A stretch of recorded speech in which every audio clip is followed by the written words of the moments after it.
Great to be speaking to both of you. This is audio only, so I found out about you guys from the Conscious Life Expo. I see your presentation, but I decided to contact you after reading about what you did and felt that the stuff that you are presenting is definitely helpful for humanity and whatnot. So we do not have to go a full 2 hours today. 6 to 8 p.m. is the Eastern is the time frame, but if you want to cut it short before 2 hours, that's okay. People, You know what? That's It's up to your you. show, man. It's Yeah. up to you. I mean, if you want us on for 2 hours, we by can all do means, 2 hours. Yeah, So. I have to ask you though, Andrew, really quickly, this cool little picture you have on your Skype name. Did you no, draw that's that? actually one of Teal Swan's pictures for manifesting like different realms of uh, areas of consciousness. I believe that that's the alchemy logo, the one that I no, that's not the alchemy logo. That's well, whatever it is. It's It's, I, I just it's heard cool. put It's cool. I just Teal thought I'd Swan's ask you. little pictures like that. They symbolize different things. Post them everywhere. It can definitely do good for humanity. I use them as a lot of my avatars. The empowerment one is my Facebook logo and whatnot. But anyhow, it's great to be talking to you. Like I said, I didn't see your presentation, so I'm interested to know who you are, and I'd like you to start off the show by giving both of you, well, having two guests on at the same time. It can be kind of challenging, but basically leave it up to you guys to decide who wants to talk, and I'll only intervene when I hear like both of you stop talking. You guys can both give Okay. your life story now from a primary source perspective. Please keep it educational. That's what I mean when I say primary source. I'd like you to talk about what you experienced and what you saw in your life that caused you to do the stuff that you are doing regarding this whole higher energy group Julius thing, that what our factoring cutting edge healing program. That's what it says in the Conscious Life Expo guide that I saved here. So introduce yourselves to the world and tell us your life story. And I guess you can give out your contact info as well. We won't do that at the end of the show. We'll do that at the beginning. You've got the floor, and I'll put myself on mute while you're talking. All right. Well, thanks for having us so much. I am Kasey. I'm Brad. And we have this extraordinary experience of being the conduits for a highlight conscious intelligent group named Julius. I am a trans channel, and I channel Julius through to extraordinary conversations with students and facilitating their ride and their expansion on their spiritual journey here on this realm. The whole thing started with a car accident. Yeah, over 10 years ago. I was in a car accident. The medication, I suffered a brain injury, and in the process of healing, they prescribed a very addictive and highly volatile medicine to me to shut my brain down because it wouldn't stop firing in its healing process. And I overdosed on that medicine, and I was gone from this earthly plane of existence for 8 hours. And while I was gone, I got what I refer to as a picture-in-picture type reality, where I was watching what was happening here on this earthly plane of existence as they were working on me, trying to revive me. And I also was being visited with and had the opportunity to talk with a group of high energy, highlight beings who we now have come to call Julius, from a past life experience that we have had previous, and I was their teacher. And so they now have been gracious enough to now teach me Remind you. and remind me Yeah. of the human experience and what it's like to be human. Yeah. So we've been doing this for about 10 years now. Through my channeling of Julius, we conduct all kinds of online courses, workshops, retreats, personal readings, and mentoring sessions for people seeking their pathway, expanding their consciousness, expanding their knowing, unleashing their empowerment, their superpowers, to master the realm beyond any forms of limitation, even beyond physical limitations, if that's what they desire. And we're truly honored to be the conduits for this energy. It has brought us extraordinary information and remindings as well as experiences.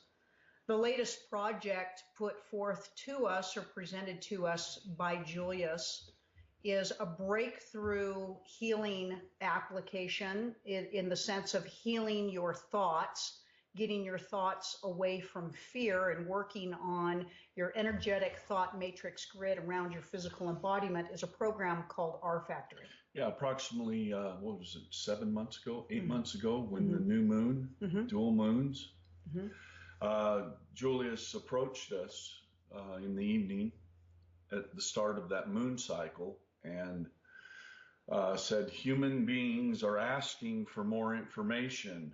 Are you interested in bringing different information to them that's pertaining to the fear aspect that is so rampant on this earthly plane of existence? And we talked back and forth a little bit about it. And within, what was it, a week? Within a 7-day cycle, we received all the downloads for this new program called R Factoring.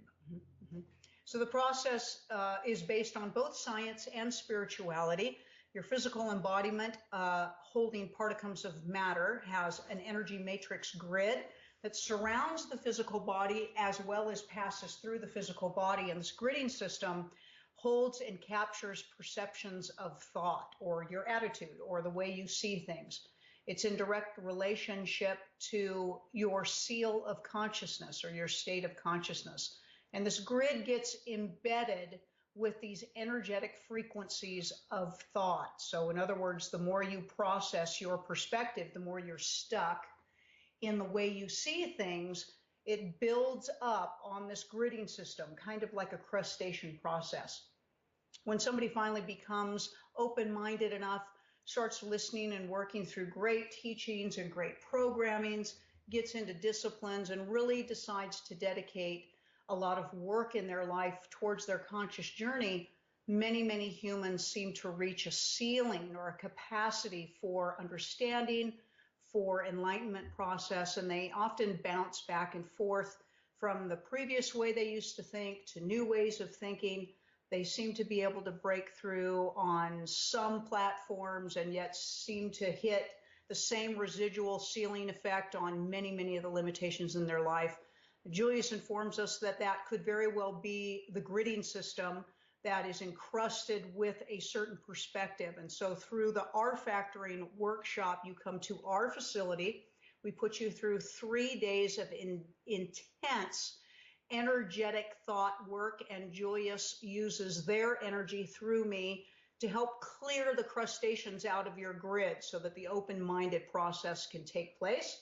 You can unleash your binding effects of your fears, and start to really break through on your conscious journey. We're having extraordinary results with people in their lives, mostly from not just the way they feel with their own body, but all of the abilities that they are having come through their own abilities to tap into resolutions to resolve previous understandings and previous fears and stuff in their life. And so we're really, really excited to be doing that. We're currently being filmed in a film with this process and breaking through on all kinds of platforms. So that's our latest project that Julius helped reveal to us, and it's pretty fun and exciting stuff.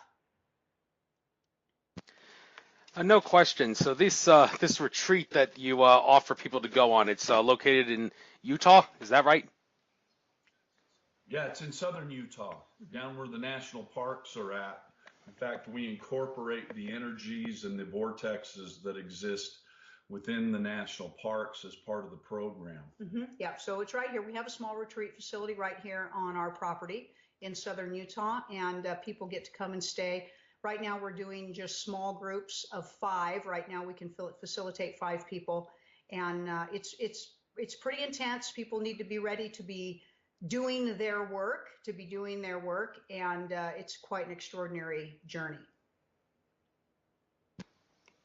It's interesting how I'm hearing a lot about so many like retreats and such that I can go on. I'm actually planning to go on one myself to the Cusco, Peru area in December Mhm. to visit Machu Picchu, get to take part in two ayahuasca ceremonies, one San Pedro ceremony, and just yesterday the Spirit Science YouTube channel uploaded a video talking about how they want to invite lots of people to come to Costa Rica to this retreat center where there's a lot of plant medicine and yoga and whatnot. And not to create any sort of a rivalry between those people and you guys, but I have a lot of options to choose from. And over the course of the next few years, I'm Mhm. thinking about sacrificing my yearly past life Atlantis pilgrimage to Bermuda that I go on with my parents to instead tour other places around the world.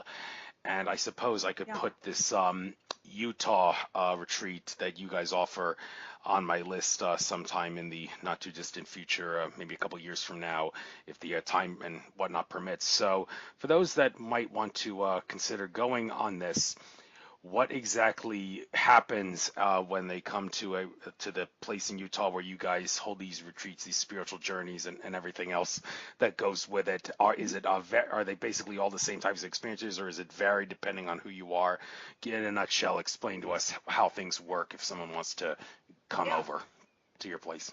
Yeah. Sure. Every program is different, as they should be. Nothing should be the same. Each person that comes to the retreat program gets a different experience because it's you who actually does the work. We just explain to you everything that you need to do it. Each person perceives fear differently, although that seems like that would be a common way of perception. No soul processes thought or emotion identically. So even though we use the term energetic fear patterns, each of those patterns are individual based on our individual light perception. So the program begins with an evaluation day, an intense evaluation day, where each of the students goes through a 25 questionnaire that Julius provided for us to get into the seed components of fear that you have a recollection of in this current life here. It starts to unleash what we call rooting systems and branching systems of how these perceptions became so completely embedded in the way that you perceive thought. There's lots of conversation. There's lots of revealment. There's lots of unleashment. What's really, really fabulous is just the evaluation day starts to let go of a lot of energies that people stock away. Yeah. And of course, we have a farm. It's an operating farm. All the food that you eat is prepared here. It's grown here on the farm. Mm-hmm. You stay here on the farm. You stay in one of our facilities here, a beautiful guest home. You have your own bathrooms and yeah. The second day, we start to tap into concurrent lives. So we do go through a energetic threading component as we work through the students through abilities to perceive their thoughts differently. Julius starts to work very intensely with energies around you, pushing their energy through your grid, washing your grid. Simultaneously, you are doing the same type of process through their guidance. So they're specifically guiding you through this application, how to guide your thoughts and your emotions through the process, because we don't want to reactivate the fear perspective. We want to change that fear perspective. We do this by tapping into the energies that Mother Earth provides us, incredible vortexes here in southern Utah. And as we wind down those first 2 days, we go through applications of stabilizing your grid, sealing your grid off. By the third day, we get into extraordinary components of energies in the depths and the dimensions around you that facilitate and aid us in our perceptions. We call upon those energies. And so Julius is then working on a 7-level gridding system by the third day. There are 7 perspectives of consciousness that you pass through your body. And by that third day, you're working on those 7-level perceptions. It is a weekend full of clarity and cleansing. Everything is a vegan diet system here on our organic farm. It is a 3-day process of no electronic devices. It is a 3-day process of authenticity, lots of emotions, and lots of shifting, lots of shifting. You can go to our website. You can see all kinds of video testimonials. Feel like if it's something that you're in alignment with. But everybody's individual experiences seem to be very, very extraordinary. We have people coming back for the workshop for other things. We work on manifestation. We work on all kinds of deeper healing components. And this is the R Factoring first phase component. There's a second phase that's coming. We've been informed of that will be launching in November. So for the people who get in on the first phase now, they can go on through onto the second phase as well. We'll be working with more things internally within your circulatory system and things like that in the body. Thank you. You mentioned something about the number 7, like 7 layers of consciousness. Does this in any way tie into the fact that Earth was originally created as a 7-dimensional seed planet, and the significance behind that being that once you get to the 7th dimension of consciousness, there's no more service to self behavior by the entities. It's all strictly service to others. So Mother Earth, in a sense, was created as a place where people can learn to become service to others' entities. Does that tie in with this, or is this completely different? Well, Master, we agree with you on some of the perceptions of that theory. We thank you for that question. We state that there are 7 seals or 7 perceptions of consciousness relevant to the human experience here on this realm. The lower 3 seals of consciousness are embedded in fear. They are embedded in limitation, in polarity, in punishment, judgment, and reward. Then their 4th level is a bridging component where human beings release and let go of all judgment. And that's where fear is let go of. And once you hit the 5th seal of consciousness, you are back into a unity component, where you live and know the truth as it is known, which is that you are all source. You are all source. And in the 6th seal of consciousness, or what some religions have referred to as a Christ state of consciousness, you can then demonstrate that truth by maneuvering through all aspects of thought the moment that thought hits you. The 7th seal of consciousness is acquired upon ascension, where you go back to the launching of all thought. And Mother Earth has all of these energy fields. It is the 7-layer rainbowing effect in her energy frequency. And she also facilitates these energies for you because when you go through these seals of consciousness, you are definitively walking on the realm. The realm of the 3rd dimension is the dimension that has become governed, the portion of the dimension that has become governed. And all of the energies in all of those interdimensional components aid you in your perspective. They help support the way you see things. They help inspire you to change things. We will state that the interdimensional capacities and realms in and around this Earthship are far vaster than just 7.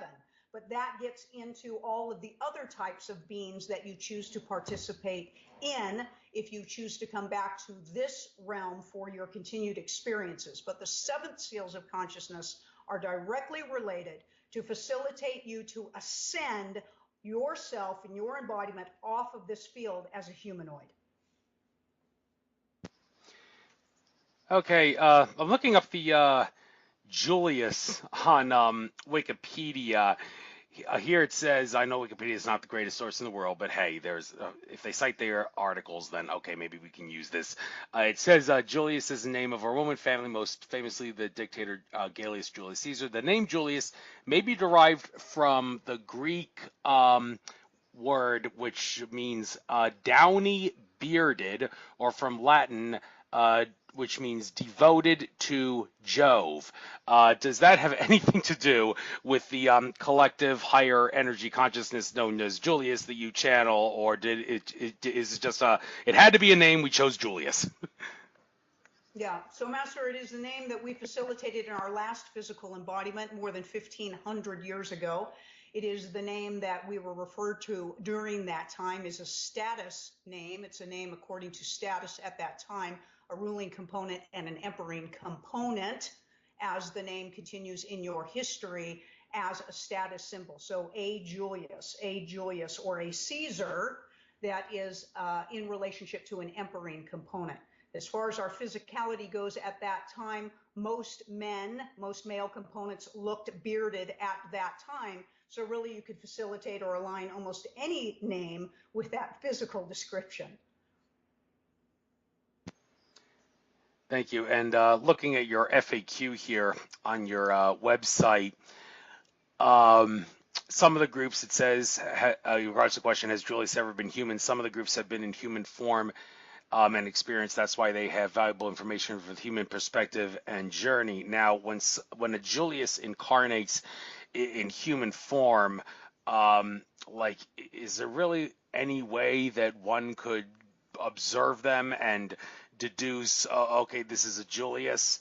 Or is it no? It's really not at the five sense level. You have to get deeper. You have to use senses other than the five senses to detect someone being a Julius. And are there any specific characteristics that are unique to humans that are Julius human incarnates here on Earth? So, Master, at the current state of consciousness, which is the sixth state of that on your realm, there is physicality that begins to shift. That is a truth.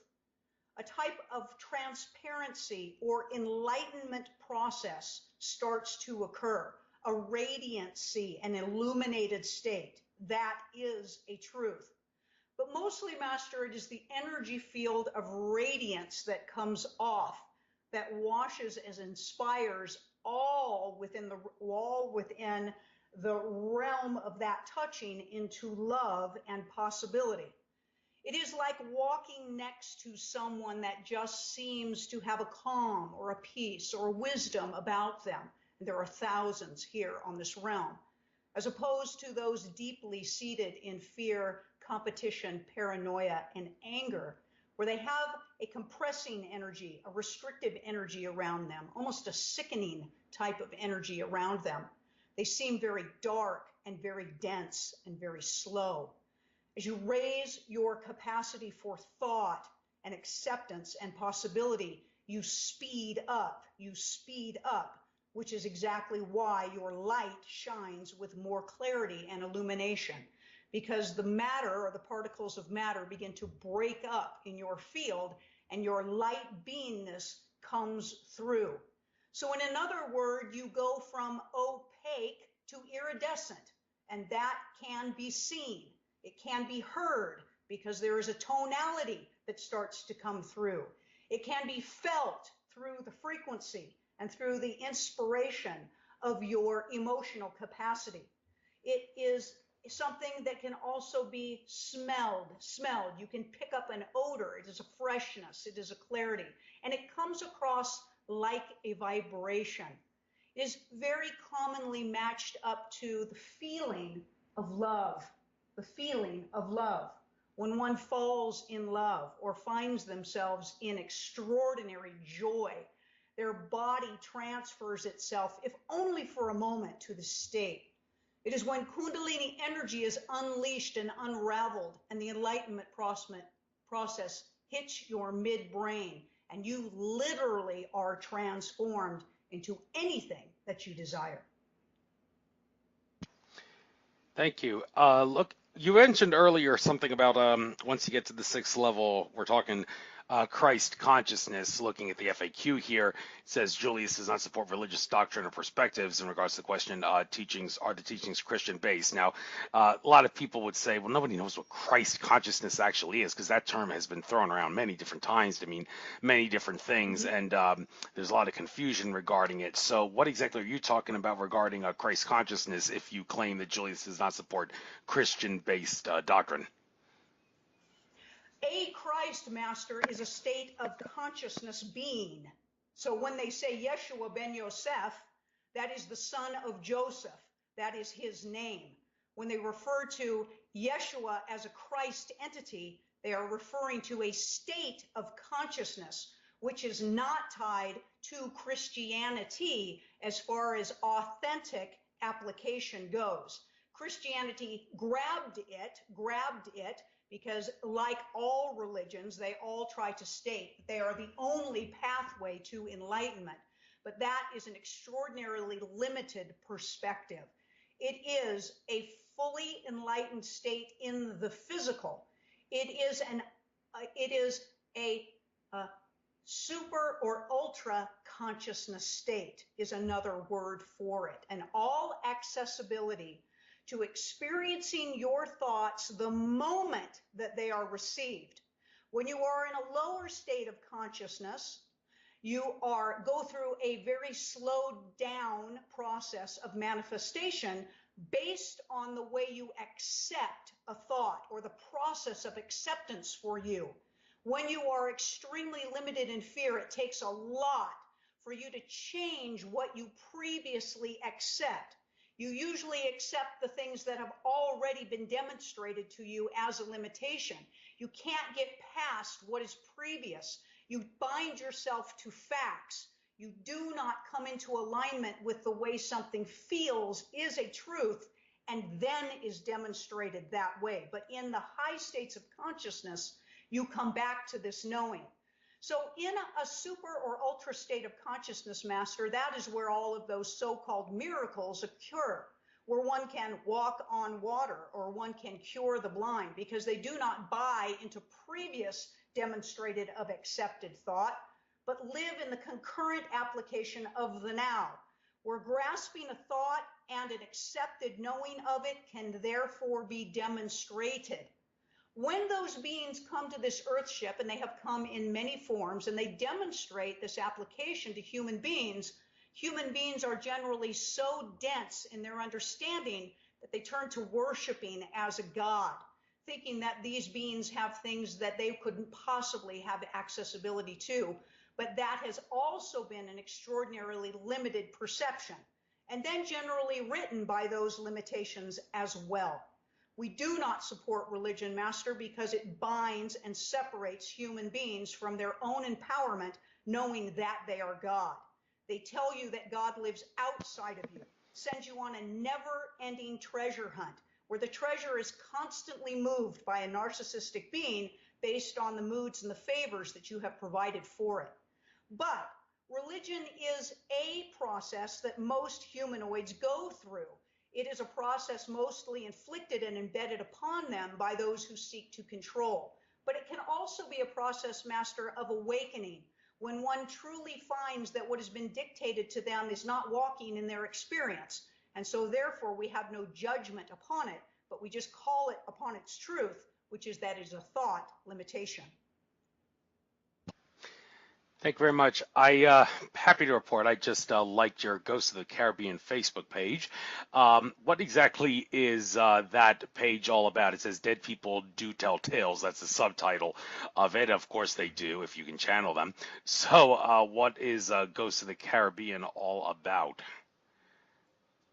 It's a fascinating program that we spent some time in Honduras, in the Bay Island areas, specifically Roatan.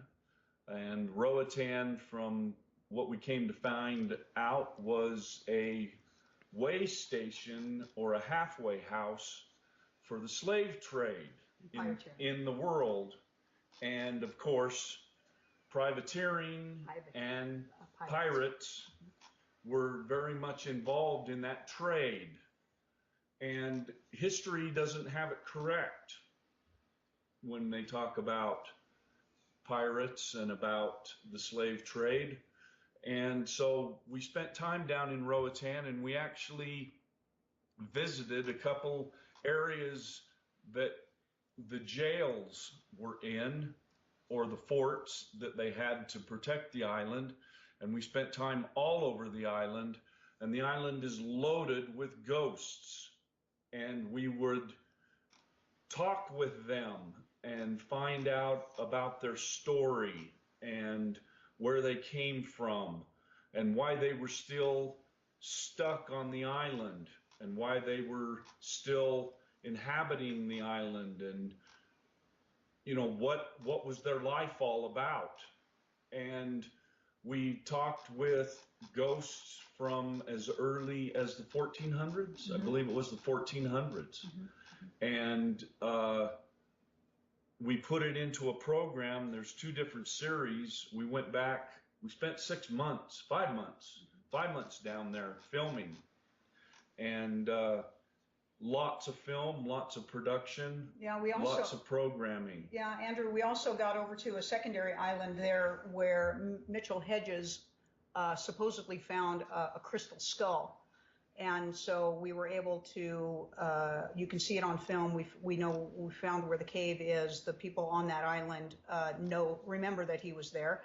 Their ancestors remember he was there. So we do an episode on the crystal skull and also ancient alien civilizations that inhabited this particular island. We show artifacts that are laying around all over the place from these different types of civilizations. So it's a pretty cool series. You can catch it on Amazon, Vimeo. On Vimeo. Yeah. We have a lot of programming on YouTube. Yeah. So I didn't ever really consider myself really a medium, so to speak. I consider myself, a channel, not a medium, but many, many gifts and intuitive gifts are interconnected. And so this was kind of a new thing for me in a sense. Although when you see me communicating with them, you'll see me, of course, channeling them while Brad is asking questions and finding out, what's going on. And it's a different approach for ghost experiences. We don't turn it into, the ghost is in the room and, it's scary and things like that. We actually decide to communicate with them because we find a lot of relevance in their perspective and their lives are still very much the same as what goes on today.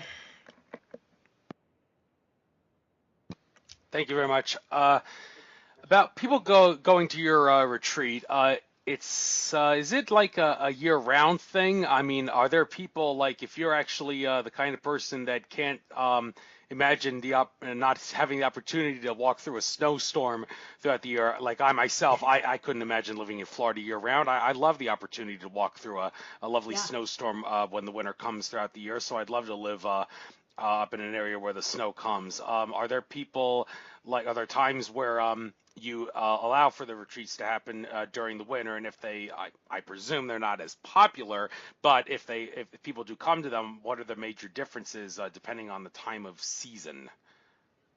Yeah, thanks for asking. We do facilitate workshops every single month, 12 months out of the year. We do make adjustments according to the weather.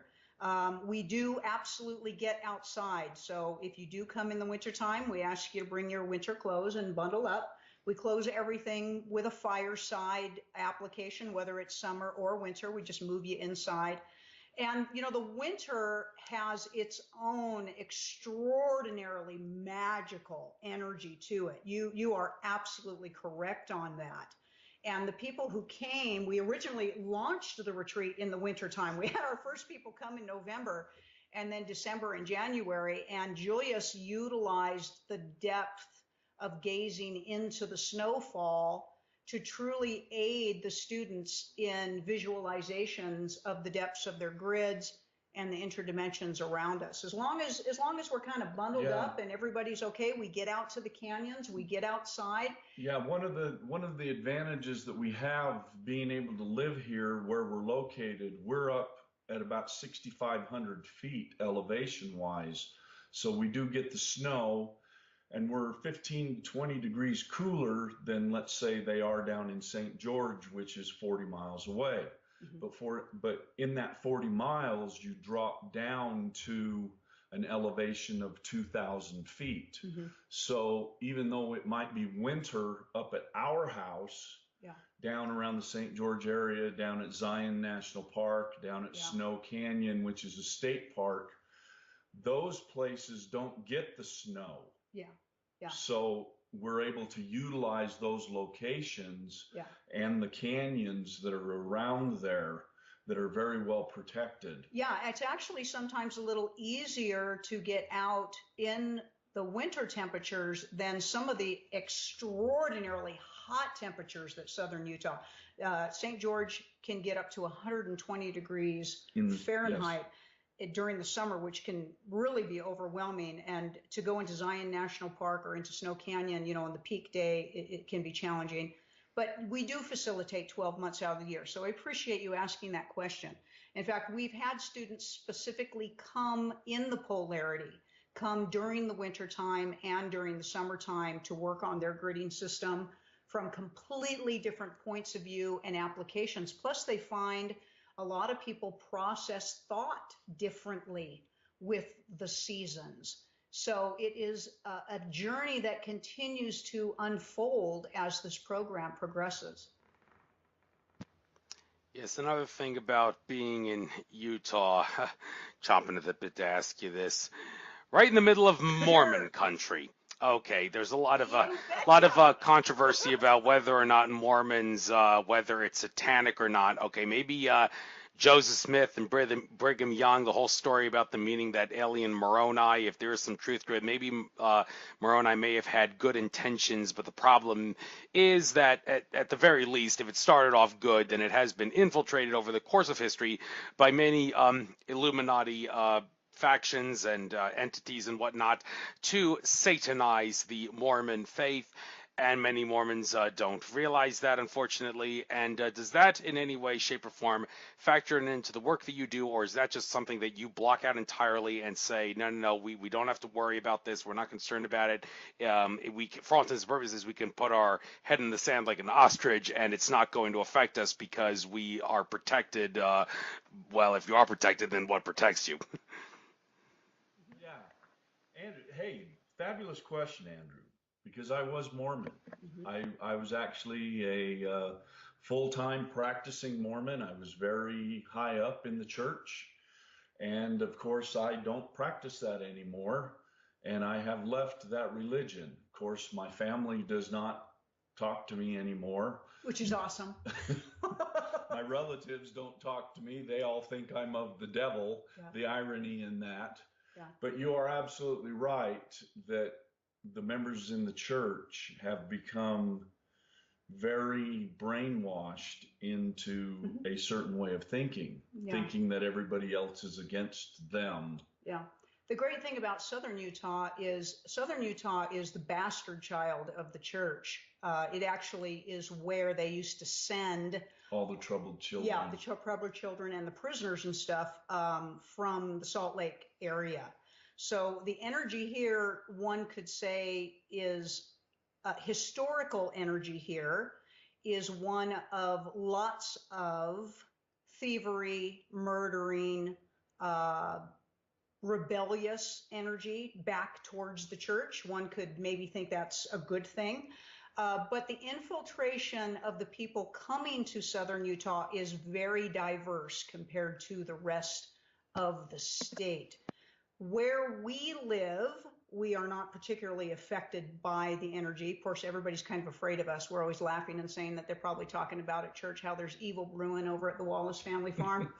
And so they kind of stay away from us. But the truth is that the canyons and the vortices and the extraordinary platforms here in the location on the planet has an ongoing, wonderful cleansing application. And all you got to do is tap into that. Whatever your energy frequency field is, you will align with that energy frequency field. And the Mormon religion is very low, very minimal, and very slow. And so all you have to do is keep your energy field up, and you are not affected by the limited perspective of those that live in that field. So it all is relevant to walking on the earth ship, because the truth is that massive limitations of fear and, as you stated, satanization of thought lives everywhere on the earth ship, especially if you go back historically into civilizations that were previous to humanoids. So how do any of us raise our consciousness beyond those fields? We do it with our inner workings. We do it with our intentional thoughts and our applications, and by staying away from fear. Very, very well said.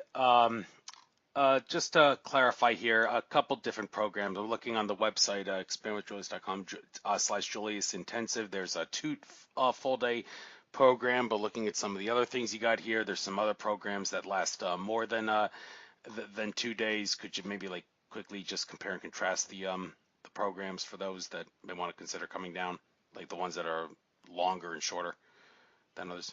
Yeah. So the intensives are actually add-ons to the R factoring program. So the R factoring program hits you on a broad spectrum of your fear perspective, your generalized fear perspective. And then the intensives with Julius match you up topic-wise, usually, with people wanting to hit very, very specific topics in their life. And those are usually add-ons to the program with Julius. Yeah, let's say, for instance, you decide to come through the R factoring program and you realize that you really want to have a discussion with Julius about, let's say, financial manifestation. Mm-hmm. Well, we'll set up a intensive program for you with Julius to work directly with your manifestation mm-hmm. towards money or finances, however you want to gear that. Yeah, a common workshop is also for healing, specified healing for illness. We have people who come through with cancer. We have people who leave, thankfully, without cancer.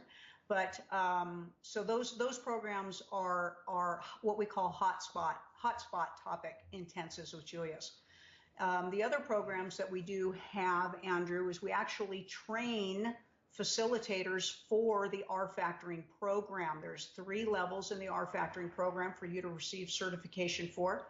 We currently have practitioners in India, Canada, and on the East Coast in Massachusetts. They've all gone through 7-8-day programs of practitioner training. So it just depends on how fast and furious you want to go through programming. Sometimes people will hit the programs on individual scheduled weekends or months.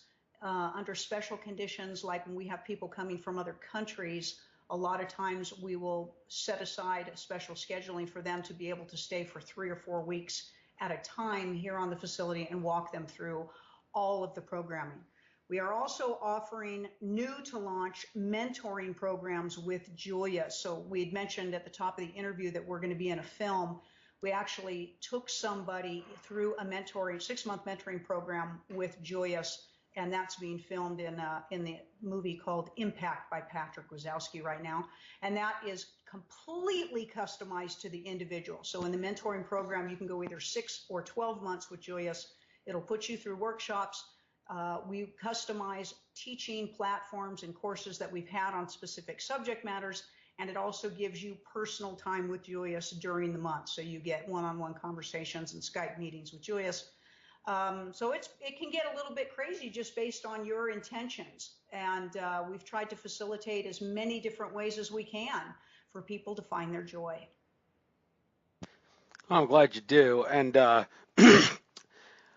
do you advocate, or do you suggest people not really do this? If people want to bring tobacco with them. I'm a tobacco smoker. I smoke Papacho. That's the mother of all tobaccos as far as I'm concerned, fresh out of the Amazon rainforest. It's the best one you can get. They even put it in ayahuasca sometimes to spice the brew up. Some shamans do.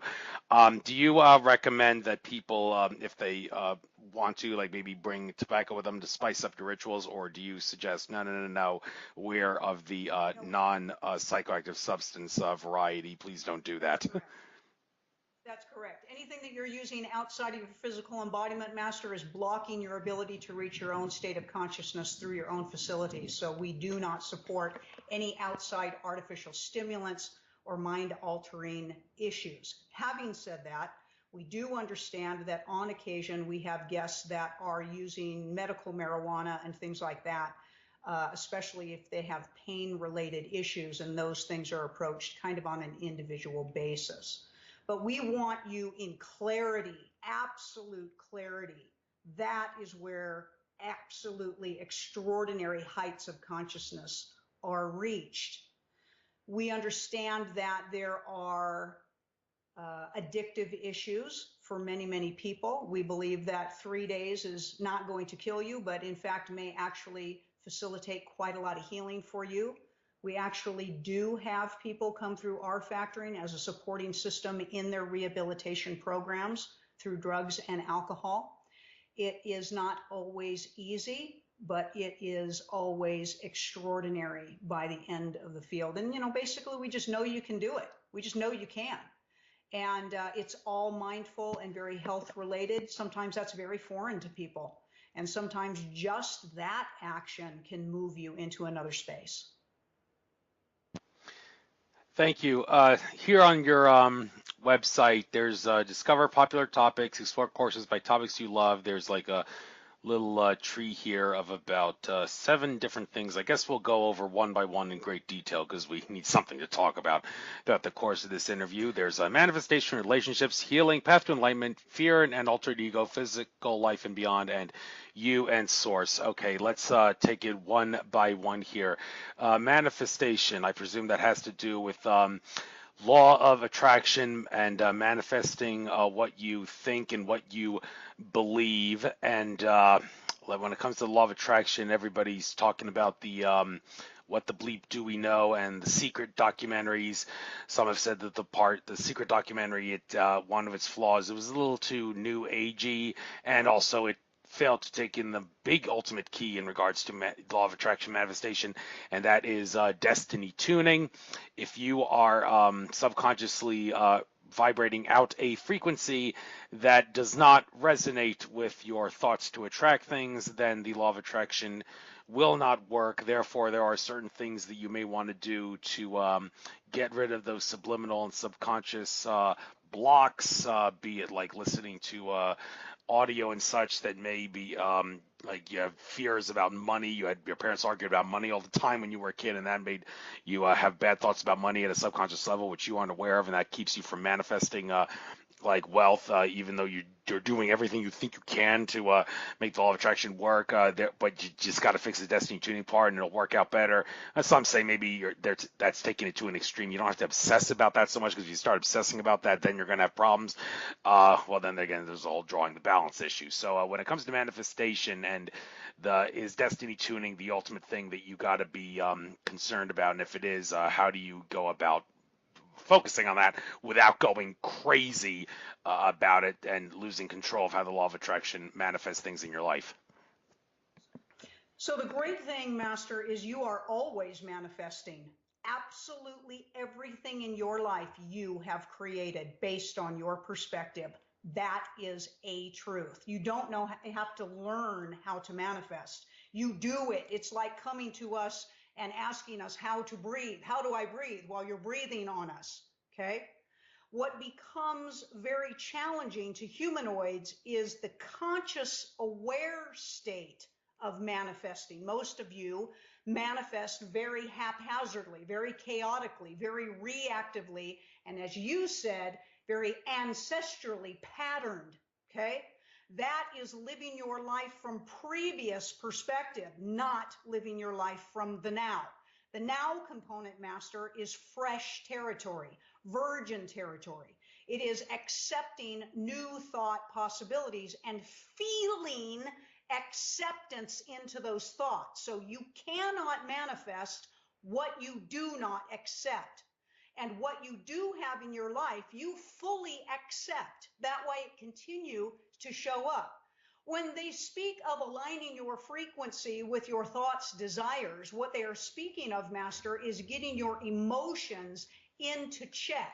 If your emotional state is in fear on any given thought, it will deliver that thought to you in a fear-based experience. If your emotions are in possibility, resilience, love, allowing, and no doubt, then that thought will be delivered to you in a demonstration and experience based on that energy capacity. So when you walk on a conscious journey, you are choosing both your thoughts and your emotions. And this gets very challenging for humans because they have no freaking idea how many emotions they are processing, let alone be able to tap in and choose them. And that's where our teachings aid you. We will walk you through extraordinary processes of recognition, choosing, and applying. It gets very frustrating for some, But in the end result, it fills in the gaps that you were just speaking of. We've got to get you out of previous because you're stuck in it. And that will change and shift everything for you. And it's a game. It's a fun game. In the manifestation category, you will find all kinds of courses to hit this topic from all different angles because you are all so very, very different. It hits the topic from judgment and it hits the topic from broadening your acceptance. It also hits the subject from raising your frequency, which is all in alignment with your thoughts and your feelings. So we get very detail oriented for you. If you get compulsive on your thoughts, that's fear energy, Master. That means you're afraid it's not going to happen if you don't do it enough. And that's keeping it from showing up. Anything fear-based becomes your resistance to the thing that you think you want. The universe does not read your thoughts. It reads your emotions attached to a thought. That is extreme clarity of what you want, according to the universal design that you created to demonstrate your creative abilities. So without any disruption or misinterpretation, if you are continually processing any given thought with the same type of an emotion, the universe says, man, you must love it this way. You must love it because you just keep doing it. So we're just going to keep giving it to you because we are giving you exactly what you are, quote unquote, asking for by the way you feel. So we've got to teach you how to feel differently. Feel differently. When your feelings get up into the higher frequency fields of love and acceptance, your manifestation process gets faster, or really what we want to say, your ability to recognize it becomes faster. And that usually is very pleasing to humanoids, to be able to see what they want show up on a more expedited reality platform, and then the game really begins. Very thoroughly explained there. Okay, moving on to the next one. Relationships. Well, there's not just man and woman relationships. We can also talk about homosexual type relationships and also relationships that have nothing to do with a partner. But this is something that's very close to me because I have been led to believe in the near future, very near future, as a matter of fact, like we're talking late 2018, early 2019, when maybe when planet Uranus goes into Aries for a very short little time period before going back into Taurus and staying there till 2026. Maybe around that time, I'm supposed to find my dream girl. A couple psychics told me back in the late fall of 2015, and that was at a time when I thought that for sure I was going to die a bachelor and I would never be able to have kids because my life choice of exposing the matrix and helping rise consciousness is not compatible with finding a mate, and I'm thinking, okay, this is destined to live a bachelor for all eternity. Well, that I've kind of lived past that. Interestingly, after the psychics told me that, for whatever the reason, my mentality has changed, and I have more of a desire to find a mate and a desire to start a family, and I try to use the manifestation law of attraction style to attract my mate, and I can't help but wonder if maybe it's going to be happening in the near future at some of these events that I'm going to. But to help people out like me and others who are just trying to find a mate and really want to find a mate and feel that starting a family is the ultimate way to complete your checklist of important things to do in your life, or your life will not be as great and have a good as report card when you cross over the other side as it could be if you didn't do these things, if you get my drift. What advice can you give, and what advice has the Julius entities given, as a matter of fact, regarding relationships? To let go of judgment, Master, to let go of judgment. So most relationships created by humans are based on need. They are based on agenda and requirement, just like you just stated. And those relationships then are launched and feed on the energies of fear. Unfortunately, they, in many cases, end with fear results and fear experiences. When people are speaking of relationships, generally they are speaking of extraordinarily expansive and all-allowing relationships. And if that is the case, then you must get into that state, because you will and always do attract likened energy frequency. So if you've got a shit show going on in your life when it comes to relationships, guess what? Clean your own energy up and stop buying into the future. Make it now. You are creating your experience by constantly projecting that it's in the future. What are you doing? It's now. It is right now. And your field changes the moment that you make the decision and intention to do so. Your potential lives inside of you because you are all one. And everything in your life is a mere conscious reflection of all that you know. Know yourself as all allowing, not fear-based, not limited in any way, Master. Get away from a requirement of a person. Get away from an agenda of a lifetime. And the extraordinary becomes you. Then you create along the way according to joy experienced between the two of you, and you may be very well able to set a new platform of what anybody else would desire. It is not destined for you, Master. That means that something or something outside of yourself would control you, and you are God. So do it yourself, but do it with joy. Do it with joy. Otherwise, the fear intention that you still have wrapped in your field is the block. It is the block. When everyone moves into the aspect of their total empowerment, you will be amazed at who shows up for you. You do not want a child of fear. You do not want a child of limitation, of judgment.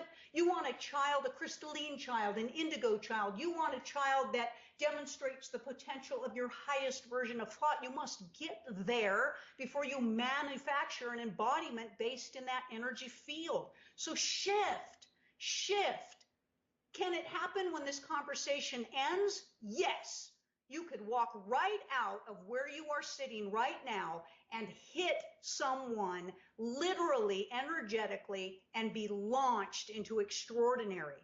Or it could happen when that field happens for you 10 or 15 years from now. But why wait? Stop buying into the future. You're pushing things into the future, because we will tell you this.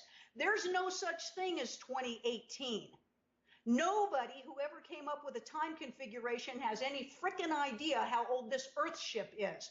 And calendars vary from all kinds of dominions that govern this realm. There is only the now. That's what you're going to find in the relationship category. Are all of those supportive teaching, theories, and workshops to hit your potential now, Master, because joy and bliss await you. Thank you. And leading into the next thing, to attain joy and bliss, the path to enlightenment will help you attain joy and bliss. And looking at some of the programs here and whatnot. First one, fractalizing your thoughts. Interesting how you write fractalizing your emotions. Thoughts is said to be male energy. Emotions are said to be female energy, the former being like electricity, the latter being more magnetism in nature. Is it possible to fractalize your emotions? And if so, how would it compare and contrast with fractalizing your thoughts? I'm throwing out many questions here at once, but can you enlighten us on this a little bit more? That was an extraordinary course. It was a fabulous course. In fact, our students still talk about it. So you are a light being, Master. Light beings do not have a gender. Only physical embodiments do. When you get into fractalizing all of the particums that you are in your magnificence, you access not only those two issues, but a multiplicity of potentials for yourself. It gets crazy fun. If you have ever had the perspective of looking in a kaleidoscope and you could attach a thought or an idea to each one of those impressions that you're looking at that are in that kaleidoscope. And the minute that you move that, it changes. That's the way your thought process works. And your emotions. And your emotions. And your emotions, okay? And this is how vast you are. That's how vast you are just as a physical being, let alone your energetic pathways passed down from thought into particum, okay? These are topics that open the mind and activate dormant parts of the brain, which aid you in your enlightenment process. Master, humanoids use 3% of their brain, and they use the same 3%. It is the lowest energetic electrical fields within the brain. If you were to slice the brain open, you would find different density pockets of water that spills out. That's because electricity is the conduit for consciousness. Human beings stay in the same limited thought, and all of this activated brain or deactivated brain or dormant brain is just sitting there waiting to be unleashed. The way that you unleash this awakening is through extraordinary thought possibilities and acceptances. So these types of topics take you into enlightenment just because of the broad conceptualizations of them and the emotions that you feel of excitability and possibility in these conversations. Little do you know that with programming such as yours, when somebody listens and they have no idea what in the hell you're talking about, but they attend anyway, and they get their efforts engaged, and they emotionally attach a possibility to it, they're wakening themselves up whether they realize it or not. It's a playing field of frequency. So we spend a lot of time in our enlightenment category just stimulating the hell out of the way you think to get you to move, to move. We hear reports back from our students that their brains hurt, that their heads hurt, that they dreamt that night and went places that they've never gone before, that they go inward into the portal and wormhole that lives inside your physical embodiment to tap into the fractalization of their own self. So these topics are our favorite thing to do, favorite thing to do. It is unlimited potential of thought and emotion. You cannot have a thought that isn't.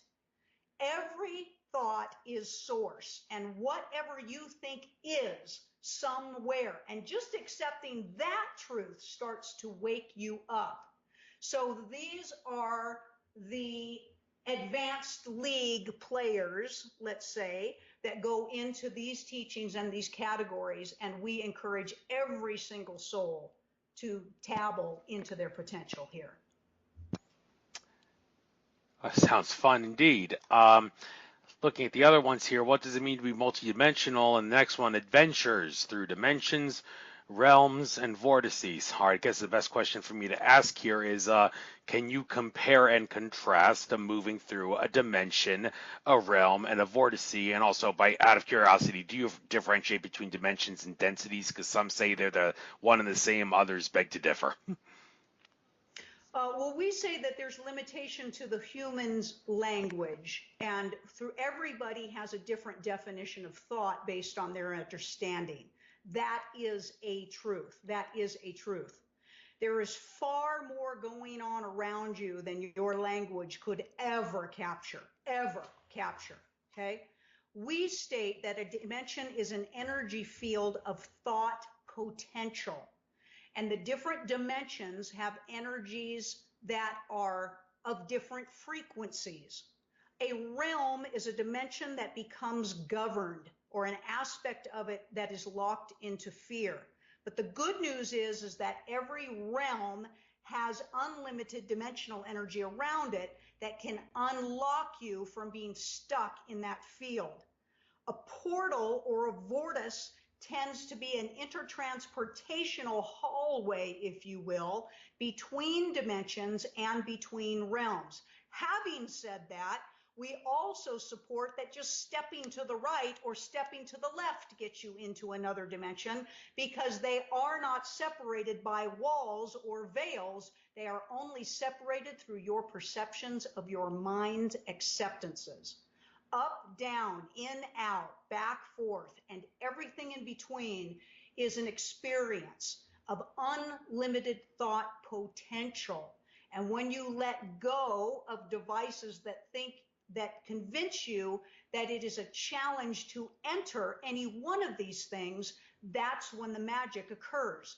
Your own physical embodiment is a vortex. Your own physical embodiment is intermultiple, multiple dimensional, and realm dimensional. You have realms in your body. You have dimensions in your body.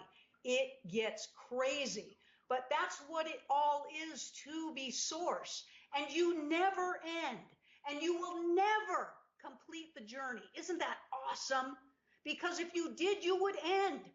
It is an ongoing, never-ending expansiveness, but the ride, Master, should be joyous. And when it is, you get away from trying to finish anything, and that's where the highest states of consciousness, or the launching of all thought, lives. Does that answer your question? I would have to say yes. I can't imagine you could have answered it any better than the way that you did. But I think it's time for me to tell a little something that I try not to obsess about telling on my radio shows, but hey, I can't help but bring it up when the opportunity presents itself, because I think this little experience that I had helps make sense of how the nature of reality works, which is what my show intends to do. And this can maybe help tie into how people move through different dimensions, densities, realms, vortices, time streams, timelines, and whatever you want to call them. A little experience that I had. Well, first of all, there is an alternate timeline out there somewhere where I play for the Philadelphia Phillies. Andrew Bartz is the Akashic Records reader. Andrew Bartz is. So perhaps you played Yeah, against each other. Akashic Records reader Andrew Bartz has pointed that out in a private session that I had with him. He said, big difference there. I didn't get cut from my high school baseball team by a discriminatory coach who thought that people were going to joke around with me and be a distraction. Well, anyhow, I was doing pretty well. Didn't deserve to get cut. But anyhow, it's beside the point. The point is, I played for the Phillies in an alternate timeline. Two people that were coaches on that Phillies team that I played for, Pete Incaviglia, who was the greatest slugger in the history of college baseball, and also Lee Tinsley. They were both, for a time, Phillies back in the 1996 baseball season. Thing about Pete Incaviglia, there was a time period around the year 2000. I found myself thinking about him a lot, obsessing about him a lot. Didn't understand why. I had the opportunity to get my picture taken with him down in Florida when he was playing for an independent baseball team, and my family took the picture of him with me and all that, and that was pretty exciting and all that. And Lee Tinsley, Phillies game in 1996, he fouled off a pitch when he was the batter. The ball bounced off the bleachers. I jumped out of my seat as it came towards me. The ball landed in my seat. Half a dozen hands were fighting over it while I looked on in complete disbelief over the fact that people were fighting over the ball in my seat.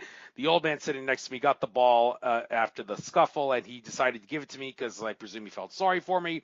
And lo and behold, after all that happened, I found out after my session with Andrew Bartz that Lee Tinsley, who fouled off the ball that I got at the Phillies game, and Pete Incaviglia, who I got my pictures taken with, were coaches on a Phillies team that I played for in an alternate timeline. I feel, okay, well, if the Akashic Records say it, it must be true. So if this is true, then how can we make sense of this, and how can you explain the mechanisms that caused these things to happen in this timeline to happen in the way that they did, to like symbolize or signify something that's happening in another timeline that is disconnected from this one, if that makes sense. Can you perhaps make sense of this for me and everyone else who may have similar experiences?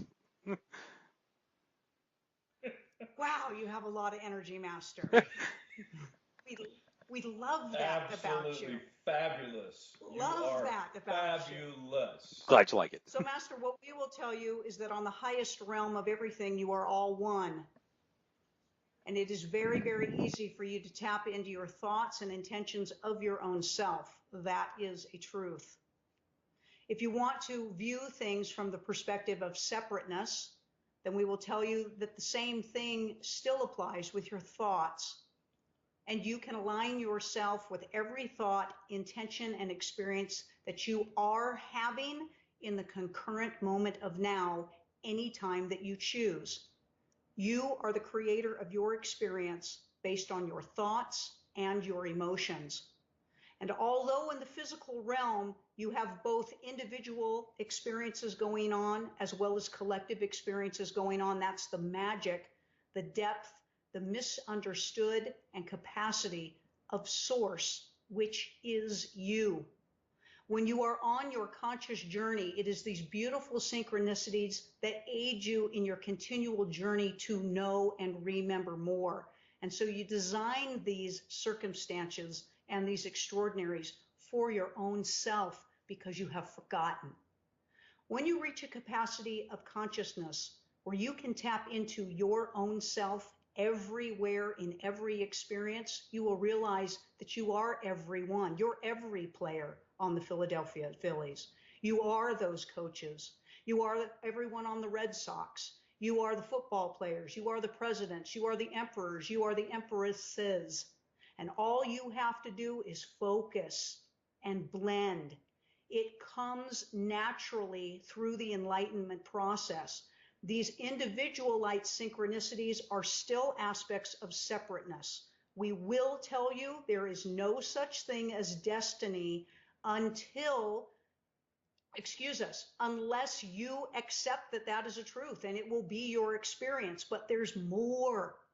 You are launched above polarity, Master, above controlling and above limitedness.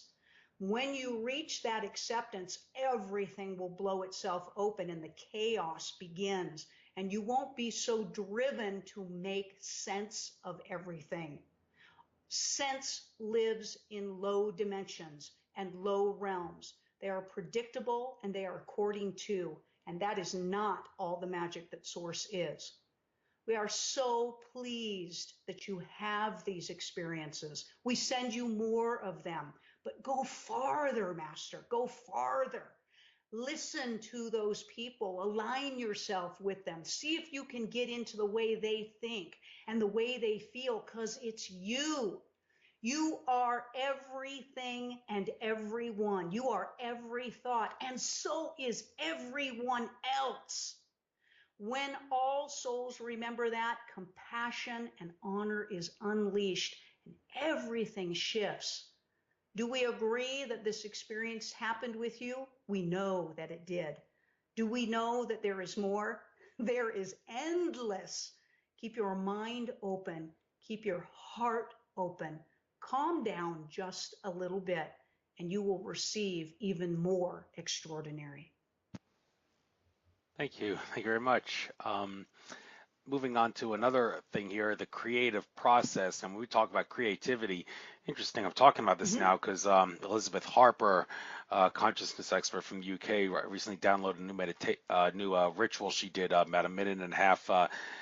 Creativity expansion with Archangel Gabriel. I was doing a daily thing with Archangel Michael every day. Now I think I'm going to do that every other day. And on the other days, I'll do the creativity expansion with Archangel Gabriel. Thing about creativity, that's where intelligence is made true, because you can think of intelligence as intellect plus creativity.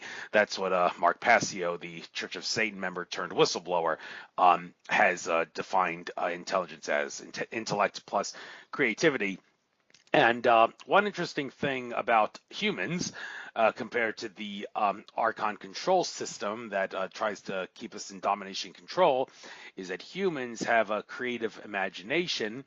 The Archon control system lacks a creative imagination. They can twist and distort what already exists, but they cannot create something out of from scratch. They have to be given something that already exists. So out of curiosity, do you know well, David Icke has said that he's written in his books the reasons why these lower fourth dimensional archontic entities lack a creative imagination. It seems kind of counterintuitive in a sense. You'd think that humans being third dimensional and archons being lower fourth dimensional, well, how could they lack creative imagination if they're of a higher dimension? Well, there are reasons, and David Icke gets into that. The lower fourth dimension isn't all as cracked up as it appears to be, there are like caveats and whatnot. But okay, I'm babbling long enough. Can you help make sense of this? Do you have any idea why the archons lack creative imagination, and is there anything about creativity that you want to spew out for my audience? Master, we disagree with that theory. Soul is the emotional processor of a thought. A soul is the emotional processor of a thought. That means it moves thought into an expansiveness. And every soul feels. In fact, that's how you identify whether something has a soul. If something has the ability to feel an emotion, it is a soul. But your emotional capacity for many is often ignited based on the realm of experience in which you are walking. So emotions are felt very differently in each dimension and on each realm. So if a being has not been a three-dimensional being, it will not feel the same way that three-dimensional beings feel, and therefore will not create in the same capacity or in the same manner. Souls are always creating. That's what they do. They move thought. They move thought. The creative process is as such. Once there was a vastness of energy, thought, potential that is immeasurable. You do not have the capacity to know what all thought could feel like or look like, but it is. It is what you are. It is the substance from that which all is created. All things potentially, no thing materially. And in your vastness, for which you have always existed, you had a desire to know yourself. To know yourself, you must move through the experience of your thought. And so you slowed your energy down, and contemplation was launched. The minute that contemplation was launched, light particles appeared, and that's what you are. You are a light being expanding yourself from thought, and that's where emotions come into play. You danced in the heavens and the eons as light particles for such a long time, and you were in joy, for you had your first capacity of demonstration of yourself. In a desire to know yourself further, you slowed your energy down again, and gastric movements of positive and negative ions started to intermingle, and polarity was launched. Everything materialistically comes from this aspect. As you continue to slow yourself down, particles of matter started to adhere, and texture and form occurred next. So that is the creative process of the all, of everything, and it is what you have done as thought. Your soul moves thought, Master. Just because you have no understanding of another being, do not limit them, please, please, because they do not limit you. It is an ongoingness, and you will be all things as will they. It is the promise of yourself knowing yourself. When you see a differentiation, please embrace it. Please look for the potential in the differences. Please seek to convey understandings and compassions to each other of those experiences. All souls feel, but you all feel differently. And you have the exact same judgments about your own other three-dimensional brothers and sisters, because none of you see or feel about a thought the same way, and yet you all claim to be righteous in your perception. Open your minds and your hearts. That's where joy lives. Live in joy, Master, not in fear. Very, very well said there. I'd like to move on to the healing aspect of this. There's the programs here and whatnot. Healing with the blue body. Okay, first of all, what for those that aren't aware of this, what is the the blue body, and why blue? Why can't it be any other color of the rainbow? Most people associate blue with like throat chakra. That's communication. That's very prominent, as a matter of fact, today, because the new moon, they say that we had a few hours ago in its totality, is all about communication and such. The new moon in, I think it's Gemini.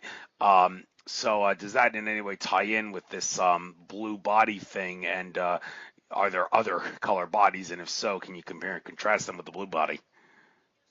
Yes, Master, you have 7 different colorations to the physical embodiment, and you have 7 colorations to your energy bandwidths around your physical embodiment. In fact, when you get an auric reading, it's the combination of the two. It's the combination of the two. Mm-hmm. When you go through the creative process, as we just explained to you, Master, and you go through the gastric movement and you start to attach particums to you, you net yourself. You net yourself. This is where you start to literally put your Spider-Man suit on so that you can energetically start to compile what your physicality will look like and feel like. You all do this through your thoughts, and you align yourself with those physical embodiments that you decide to insert yourself into to walk on the physical realm again into your experiences. So in other words, what happens is when you're born, before you're born, so to speak, let's put this in human technology. Before you're born, you decide you want to come here and you want to have all these experiences. So Andrew, you went to the drawing board and you said, okay, I want my body to look like this. I'm going to go to this family and I'm going to have all these experiences, whether I like them or not, because I'm going to learn from them. Oh, you love them. You love them. And this is what I'm going to learn, whether I like it or not, or whether anybody else likes it or not. And you put that into a body form or a body suit, which is what your human body is. Mm-hmm. Mm-hmm. So in other words, the blue body is the body that deals with the energetic pathways that the materialistic components adhere themselves to. So in this teaching, Master, what you will find is that the blue body is always well. It is in the manufacturing process before fear thought engages itself in any genetic patterns of limitation. When you go through healing processes for yourself, it is often utilized to take yourself back into the blue body energetically and rebuild your suit, so to speak. And this is where this teaching comes in. It is an approach to healing. It is an extraordinary approach that both practitioners and what we call those that don't consider themselves to be practitioners can utilize. It can be interfaced with other teachings that are reflective on healings and expansiveness. It is an unlimited potential for your understanding. It's pretty cool stuff. It teaches you to take yourself to the blue field. So the blue field is in reference to a creative point in the creative process. The coloration of blue has many meanings, and it has many, many representations, both in physical and non-physical. But it is commonly known to be a healing field, a healing blue light. Some people see it as a very pale light blue light. Some people take it into a very deep indigo, almost purple coloration. You will know when you start to work in this teaching what comes into alignment with your acceptance. But it is a fun re-puzzlement, reconfiguration of your physicality. It can also aid people when they are struggling with some of their capacity to understand who they are and what they are doing. It is an extraordinary process that can be used for anyone who's gone through a surgery or some type of a removal of an organ or a particle in their body where they want to go back and reconfigure energetic pathways. So even though something may physically be missing, there is nothing energetically missing to the body. This is extraordinarily valuable as your body continues to rejuvenate and restore itself from an energetic level. It can be used in extremely high conscious capacities or people know that they can reconfigure their body with a thought. And so they go into the blue field to do this. It is a wonderful course. It is utilized for everyone in any capacity that you think that it will help, because you are always right. Thank you very much. I'm hearing myself echo. Oh, okay. Hopefully that's just a temporary little glitch there. So moving beyond forgiveness, I want to talk about this because the late Dolores Cannon has always talked about how the ultimate step to getting through karma is to forgive, and forgiving is easier said than done for a lot of other people. So I guess aside from giving advice on some good ways to forgive, a lot of variables, of course, depends on the circumstance. But anyway, for people that just have a tough time forgiving, can you give any general advice? And if you do forgive, how exactly do you move beyond it, as this course is allegedly claiming you can do? So, Master, forgiveness is still a judgment. It's still a judgment action. It means that something that has happened that is bad or wrong needs to have grace given to it. But that means you still hold the opinion that something bad or wrong happened, and that is still judgment energy, and that keeps you in the karmic wheel. When you let go of all judgment, all forgiveness not only occurs, but it just dissipates. Everything in relationship to judgment goes away, including karma. That is all launched from the polarity field, which is below the bridge consciousness aspect. That is not to say that the action of forgiveness does not serve you while you are walking through your journey of consciousness, because the action of forgiveness releases your binding energy first. In fact, it actually may or may not affect the other person in any way. It's all for your benefit, all your binding effects, because your physical embodiment is your thought manifested at first application. Everything that you think and you feel, your body actualizes at a much higher percentage than you could ever implement onto another with an intention. So you see, Master, when you are in judgment of any thought, you are living in a physical and realm limitation. So forgiveness is valuable. We want you to walk through it, because you can't get ultimately to no judgment without walking through that process. But there's always more. There's always more. So forgiveness is not the ultimate conscious journey. Letting go of all judgment is where forgiveness is no longer even necessary, because you've walked away from the opinion that something needs to be forgiven. Does that answer your question? Yes, and out of curiosity, I can't resist asking you this. Some people have, like George Kavasalis from Australia, he has said, I really don't believe in seeking justice, because to me, justice is glorified revenge. Now, some may hear that and say, well, well, you say correct, but okay, so if somebody does something really sick to you, you're just going to forgive them. You're not going to seek justice. Okay, you're basically asking them to take advantage of you. You're basically saying, I don't care if you take advantage of me. You can come back to me at a later time, because I'm not going to seek justice against you. Why would anybody want to do that? So how do you draw the line there? You are making your own choice, Master, and whatever happens to you is your opinion. That's the truth. So if you feel unjustified, that's you, not anybody else. You are a soul that will always exist. Always. Nothing can end you. Death is an illusion, okay? Your soul chooses experience in order to expand itself. Whether you are aware of that or not is where you sit consciously. Nobody does anything to you. You have a collaborative agreement to walk through an experience that expands you. That is what is going on. Whether you like that or not is a statement and a declaration of where you sit consciously. Now, that doesn't mean you have to walk around and constantly get the shit kicked out of you, but if you choose to do that, it will expand you. Until you decide not to. Right. But that is also a perspective. It is a perspective.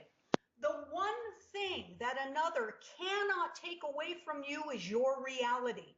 They can't.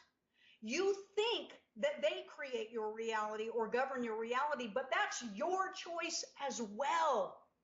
He is absolutely correct. You are just continuing the judgment and disempowered and victimized energy when it comes to justice. When you know yourself as Source Master and you know yourself as the All, you honor and know all others as the All as well, and all violence disappears. Violence is an action done from one to another, from a party that does not know that it is Source, and it is seeking its power by taking it away from someone else. But that goes away when everyone knows they are fully empowered beings.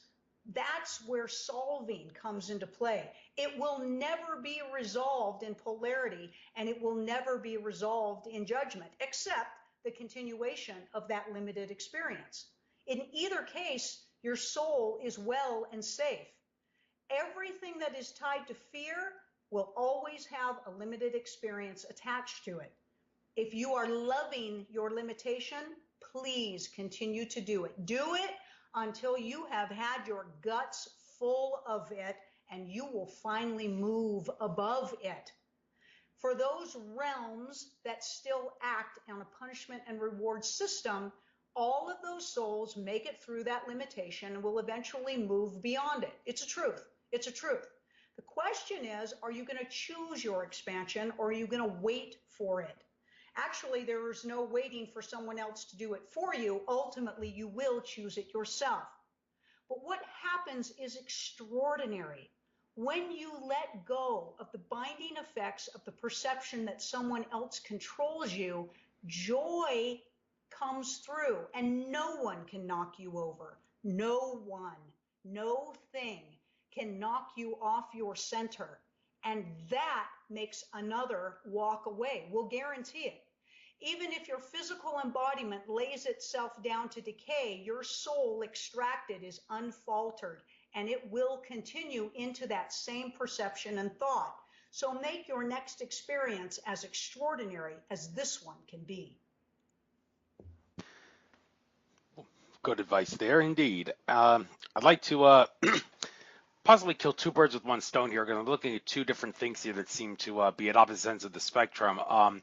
One is the hurried childhood, and the other one is changing the consciousness of aging. Okay, once you're not a child anymore because you've aged. Well, why do we age? Well, according to Indigo child Matthias De Stefano from Argentina, he said that the illusion of time, the reason it exists and the reason we age, is basically a consequence to the fact that matter is decaying. The reason matter decays and the reason that we age and whatnot is because, well, time is an acknowledged existing thing in our reality. It's not recognized as the illusion that it is.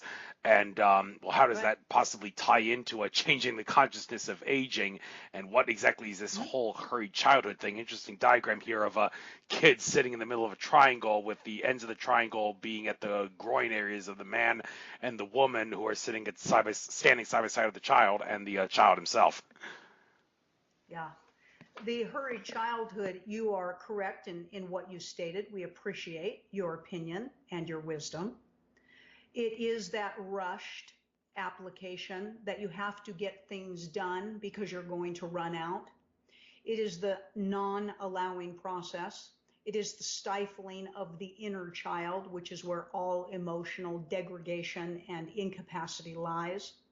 It is that extraordinary life of the physical that human beings have created for themselves that causes all things to decay, all things in your life, Master. It is a truth that time is an illusion that you have bought into, and anything that you accept you will create. That is a truth. Aging is both a compilation of fear-based energy and the acceptance that the aging process is taking place. In both of these teachings, we teach you to slow down and live in the now, to let go of the time illusion when it comes to the erosion process. Your physical embodiment has the ability not only to continually rejuvenate itself and live into what you would perceive to be forever, but it can actually reverse the aging process. It is designed to do so. But the energy frequencies that you pass through your physical embodiment end up breaking down your body at a cellular level rather than restoring it at a cellular level. And that can change by changing the perception or the frequency of your thought. These are both a beginner and an advanced teaching. The beginning teaching of the hurried childhood helps to explain where a lot of your decay, erosion, hurriedness, dissatisfaction, stress, and anxiety has been birthed from. It is also showing you that you can recapture all of that at any time, for your soul is an eternal child. It is immature. It is adventurous. It is crazy. And we want you to be in alignment with that because that's where the highest form of creativity flows from. To slow your physical embodiment down in the aging process is a great benefit for many of you. For even if you do choose to leave this physical realm at the time that you decide to do so, it is always beneficial to have a resilient physical embodiment before you go. That way you can live buoyantly and happily and not in pain and suffering. So that teaching is beneficial to the all. It teaches you to shift your perspective, your dialogue, your feelings about the aging process. It will discipline you into not buying into certain words like it's my birthday, certain words like I'm 29 years old, I'm 56 years old, certain things like writing your date of birth and year of birth down. This starts to get a little bit inconvenient for some, but it is actually more than that, Master. It's a state of awareness. And our students are raising their frequency and they are slowing their aging process way down. They are healing their body, restoring their body, reversing the atomic spin of their nucleonic components of their body through these conscious journeys and through these teachings. It is wonderful to live into forever because you will. But it is even more wonderful to have a radiant physicality or vehicle to drive around, even on a limited plane for a limited perceived time, if that's what you choose. And all of these teachings will help you acquire that experience. I have no doubt they will. And moving on to the next one down the list here, the next of the 7 categories of things with different courses and whatnot. Releasing your fears and phobias under the fear section. Thing about fear and phobia, well, just because you're I'm a good example of this, just because you're the kind of guy who is not afraid to blow the whistle on corruption, you're not afraid if the people you're blowing the whistle on are going to retaliate against you, you're brave enough to blow the whistle and you're going to do that, and you're not scared, and you think threatening you is, and even going as far as killing your friends and family is not going to make you shut up even if you keep doing it. Well, that's, you got a lot of courage there, but just because you're that kind of person does not mean you're not going to have a phobia. Case in point, I had a roller coaster phobia. I was able to get over it by going to Six Flags one day several years ago and riding every single roller coaster there, including the King de Ka roller coaster, which is the second fastest roller coaster on planet Earth. At least it was last time I checked, and was at the time. So I guess that's one way of overcoming roller coaster fears, just to suck it up and go to an amusement park and ride it. But then again, there's other fears that are not so easy to overcome, like spiders and snakes and all that. I mean, how are you supposed to overcome that? You put yourself in a glass container that's sealed off with a wall of a lot of snakes and spiders on the other side, and you have them crawl all over until you get used to the sight of them. I mean, how are you supposed to release that? So where do these how do you make sense, first of all, of the fact that just because you're not afraid of like retaliation for blowing the whistle, like does not mean you're not going to have a phobia as some random thing? How do we make sense of that? What's the difference between those two different kinds of fear? And what advice can you give on how to release your fears and phobias for those that suffer from them? Phobias, Master, are usually tied to previous experience that played itself out in a traumatic event for you. That's generally where a phobia comes from. And that is intertied to your concurrent lives in many, many, many cases. Although it can be a phobia tied directly to this life, a person can have a definitive memory of, let's say, their horrible brother or sister burying them in a hole, in the darkness. And so, of course, now they're claustrophobic. But a lot of times it is tied to the threading component of you tapping into experiences, traumatic experiences in other lives. That's generally where a phobia comes from. This teaching will help you tap into some of your threading, to tap into and let go of some of your fear-based perspectives that are binding in a phobic effect, But fear is a monster. It's a monster, Master. You may find that you have fear attached to some thoughts and not to others. We address fear from a totality component, from a getting out of perspective of lack or limitation. So this teaching goes into a far deep parameter of that energy as well. We try to intermingle the two because for most human beings, both of those types of fears affect them on the human realm. That is a truth. It's not necessarily needed to be able to fully identify the life or the particular incident that initiated the phobia. What is most effective is to get you moving into the now and letting go of the perspective that you could possibly actually be harmed in any type of permanency in any way.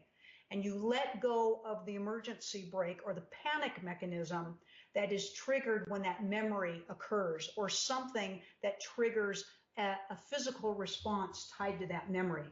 But more than that, we carry you into the practices of releasing all fear perspective in your life. It is a wonderful, wonderful, somewhat beginning course. It is very relevant for everybody because everybody has fears and phobias, but it addresses it from both a trauma impactful perspective and just kind of a cautious, paranoid, worried perspective, which could always lead to a traumatizing event. So it's kind of a catch-22. By dealing with both of them, you're shutting down that wheel of possibility that can play itself out in fear-based energy. Thank you for getting into that and making sense of that. Okay, let's move on to you, our source. Okay, well, of course, everyone knows that we're all infinite consciousness. Therefore, that makes sense that we're all source. It all has to do with we're a fractal that's a part of the greater whole, and you change one small part of that fractal, no matter how small it is, you're going to change everything, even at the most smallest parts.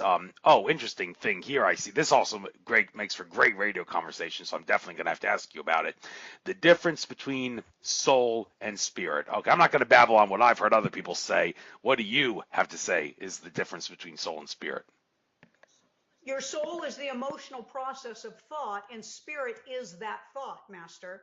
So we tie the word spirit consciousness together. It is the energy field of thought.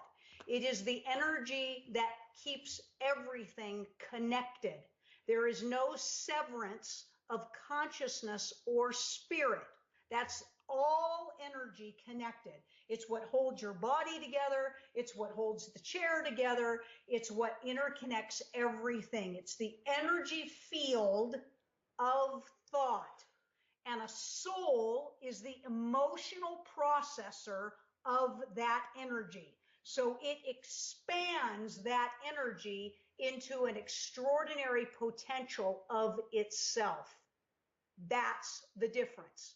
So you, as a soul, emotionally feel spirit or consciousness into further existences and knowings of itself. Through your actions. So your soul lives deep inside your physical embodiment. In other words, you do not have a soul, Master. You are a soul and you have a body, and your body is held together through the energy of spirit. That's the difference. Once you understand the capacity of your soul, moving thought, that's when you will know yourself as source. And we do not agree when you say everyone knows their source, because all evidence to the contrary on this realm. They do not know they are source. They may believe that they are source, but they don't know it according to their actions. When everyone works in compassion and honor and love, then they know themselves as source, Master. Belief is conjectural to knowing. And we want you to believe that you're source, because it will eventually aid you to get to your knowing. But more than that, we want you to know it. And we want you to choose your knowing, your absoluteness, your matter-of-factness, your truth. Your teachings, Master, your programming is a wonderful, wonderful inspiration for the belief that we are all source. But their knowing comes from within. And when that is unleashed, all actions demonstrate. Your actions demonstrate what you know, not what you believe. So we will help you move to the knowing that you are source. Thank you very much for talking about that. Here's another one that's head scratcher of sorts. Love your frustration seems like a paradox in many ways. Well, then again, frustration, you got to be frustrated to learn. That's a learning experience. But how do you better love that? Give us advice. How are you supposed to love something that's hard to love, like frustration? It's the only way to let it go, Master. It's the only way to let it go. If you don't like it, you're judging it. And anything that you judge stays fiercely attached to you. Fiercely attached to you. Yep, the only way you can get rid of something is to love it. Yep, you have to love it for the expansiveness of it. If you are frustrated with your frustration, it will compound itself. It is another vast and in-depth teaching of judgment. We hit judgment from many angles because you need it. You need to understand it. You need to master it in order to reach your joy capacity. That statement can be frustrating, but we will move you into loving it. And eventually nothing will be frustrating for you anymore, Master. Everything will be joyous. Everything will be appreciative, and everything will be magical. When you catch yourself in frustration, we don't want you to get angry that you become frustrated again, because now you're judging your judgment. So we're going to take you through that discipline as well. It is somewhat tiresome. It takes a lot of focus and intention, but the results are so rewarding. The calm, the peace, the clarity. That's what becomes you when you master all of the components of judgment. People think that when they are told that they are to not judge, they think that if they just don't judge another, that they're done with judgment. And we're like, that is way down on the line. It starts with judgment of all thought. Judgment of another is way, way down. We're going to hit you from judgment of thought, Master. And if you have any idea how much thought there is, think again. It does work. It unleashes you and it changes everything in your life. Each one of these types of courses progresses you to a better understanding of all that you are and all that Source is. And that is the journey that your soul is seeking here on this realm. So really you are providing your own self, your own journey intention by setting yourself clearly on your conscious journey. Yes, and when you go on that journey, there are times when bad things happen to good people. That's one of the things here that I'm looking at here. Now, this ties into something that is one of the ultimate agree to disagree subjects that I've heard. Credo Motwa, the Zulu shaman, he has once said, the greatest advice I was ever told was my mother told me, you have no one to blame but yourself. Well, okay. Maybe it sounds like good advice, but I got a problem with that to say that you got no one to blame but yourself. I mean, Alex Collier has been saying since like his presentations in the early 90s that, yeah, in this reality that we live on, there is definitely a very large amount of free will interference. And when bad things happen to good people has to do with that free will interference that is caused by the Archon control system and the things that they've implanted on us, Saturn Moon Matrix and whatnot, that people like David Icke have talked about in greater detail. So the idea that you can only blame yourself is kind of ridiculous because you have to acknowledge that there is free will interference. Okay, so well, how do you know when it's okay to blame someone else for the free will interference that caused a bad thing to happen to you? So, Master, we actually all support that everything you just said is still in limitation and judgment. Everything that just came out of your mouth. Blame is a judgment, and we agree it is all free will. You just aren't aware of it. You have no idea at a soul level what your soul is choosing in an experience to expand them. Good and bad is a perception. That is a truth. And every single one of you perceives it differently. That is a truth. For every single article that one person could argue is bad, another would argue that it's good. So that demonstrates that it is nothing but a perception.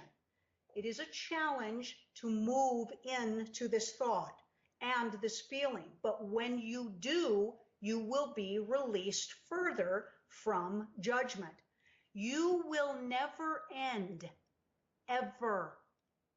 So nothing is bad. Everything expands you. And for some, Master, they expand the most out of a bad situation or a limited situation. Look what happened to Brad. He had a brain injury. He was told by doctors that he wouldn't walk again, he wouldn't talk again, and he would never have the thought capacity to do anything else in his life except pull weeds for a living. And he was unleashed because he chose that perspective and he set that intention. And yet we could fill this room, we could fill an auditorium with people and doctors that would say, oh, a bad thing happened to him. And we could fill a room and we could fill an auditorium with those of us who know it was an extraordinary thing that happened to him. That's what it is. When you deep and dive further into this truth, it releases you. It does. Okay? Victimhood is chosen because there are many souls who embark on a life of extreme violent conditions and extreme illness conditions, and they find their empowerment through those conditions. So how could you say they're bad? Okay? That's what this teaching is about. It is advanced, but you know what? You're advanced too. You just sometimes forget, but we know who you are. Well, of course you do. When it comes to higher level consciousness, there really is no privacy because, well, it's all out there in that reality. Not to say that the higher level consciousness entities don't respect people's privacy. I mean, I've heard people say that your archangels and such, when you're going to the bathroom, they don't watch you because they have respect for you in that regard, and they understand that they shouldn't be interfering with you in that regard. But all right, that's kind of and yeah, other things right. and other private things. But All right, we got 5 minutes till 8 p.m. Eastern. I guess we'll bring it to an end now, but I'd like to give you the last 5 minutes for both of you to get out anything that you'd like to get out, and then we'll bring it to a close. And once again, if you want to get out your contact info for anyone who may have missed it at the beginning, by all means do. All right. Thank you very much, Andrew, for having us on your wonderful program today. Wonderful. Yes. This has been fun. Yeah, it has been fun indeed. Well, even though it's been fun, I must say that it's a shame my audience isn't as big as it could be, but that unfortunately is because humans have lousy attention spans, as Andrew Bart just told me. It's all good. It's my growing man. by the minute. It's all good. Glad you liked it. Our website is expandwithjulius.com. There's a free gift for you there. Go to Expand with Julius. You'll click on the pop-up. You'll get a full course from Julius. You're not going to get a hyphenated course or a little blip. You're going to get a full course from Julius. Test it out. See what you think. Right? Yep. Check out all of our programming on Expand with Julius. From the ghost programming, check out our factoring. Come and join us. We have a free show going on tonight, as a matter of fact. It goes on monthly. You can join our free show as well. And we want everybody to keep moving. Keep moving. Find your joy and know yourself as source. Very well said. Okay, so without further ado, I guess I'll bid you good day on this day of a new moon that we had. A great day for communication. We certainly showed that in our interview today. So it was a pleasure speaking to you. Maybe someday in the near future, I will come down to Utah for one of your retreats. I got some other things on my calendar, but I will not forget about you. It will be something it's definitely before that big enchilada solar eclipse on in 2024 that we're supposed to have, which many people say will signify the official fall of the Roman Empire of the modern era, that is the United States. And we don't have to, by that time, some people like Brad Johnson and Channels of Drones have said there ain't going to be no Illuminati anymore to be concerned about, and whatever will remain will be of no significance. I do hope there is some truth to that, and up until that time I'll be doing a lot of things, and your retreat will be on a I shouldn't say bucket list, but on a prior to that solar eclipse list thing. So I guess we'll keep in touch. We hope to see you. Yeah. And I hope a lot of other people see you as well and get inspired to visit you because of this. So I'll upload this to YouTube. Unfortunately, I may not be able to get to it tonight, though, and I may not be able to get back for it a few days because I'm going to Alien Con in Pasadena this weekend, and I got a thing to go to right now that I got to get to right now, and I don't know if I'm going to have time to upload it to YouTube before then, but I will. Just send us. But I will send you the link when it's done. It may not be till Monday of next week, but I will make sure that it gets uploaded, and I will send it to you when it does. All right. Sounds good. Awesome. Thank you, Andrew, so much for your time. Have fun at Alien Con. And have fun with whatever you do. Take care.